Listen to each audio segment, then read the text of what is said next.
In this video, we're going to add geolocation to our map using the Ionic Native plugin called Cordova plugin geolocation.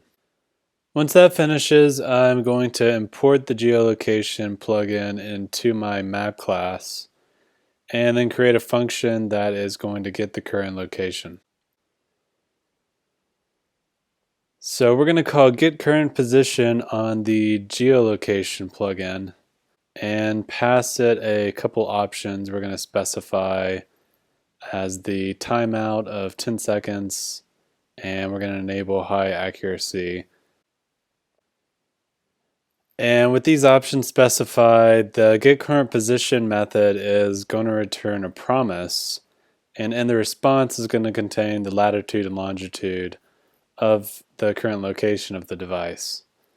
So we're going to use these to create a new Google Maps lat long, and we're eventually going to wrap this in a promise. So I'm just going to write a comment here for now and write out any errors to the console. So I'm going to import Observable, which is going to allow me to create a new observable, which I'm going to wrap this geolocation in. And then I'll pass back the location in the observable next method.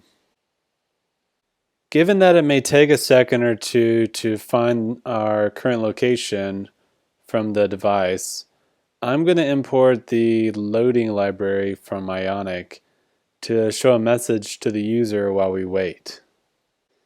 So to do that, I'm going to call loading.create inside my getCurrentLocation method and show the message locating to the user while it's processing to get the current location.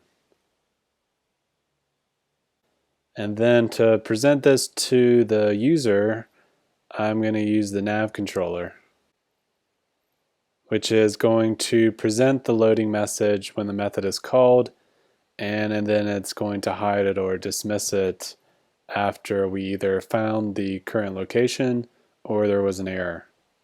And finally, I'll return the location observable from this method.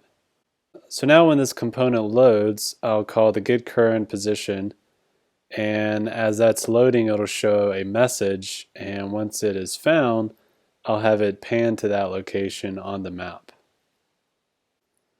So it looks like that works well. So now I'm going to go back to my map class and move this centering location to a separate method. This is going to be useful to allow us to center our map from outside the map class, which I'm going to show after we create this method. So in this method, it's going to check if the location is passed in which case it'll just pan to that location. Otherwise, it's going to call the getCurrentLocation and then pan to it. So this allows us two different ways to use this method. So to be able to call this center location from outside our map component inside of our home page, we're going to do this little trick where we use the hash variable name that we want to assign to our component, which will allow us access to that variable throughout our template. And that includes inside this click event handler for this button inside our nav bar. And so this will allow us to get our current location directly from our map component. So I'll take this quick aside to point out the difference between a local variable using a directive using let and an external reference to a component using the hash variable name.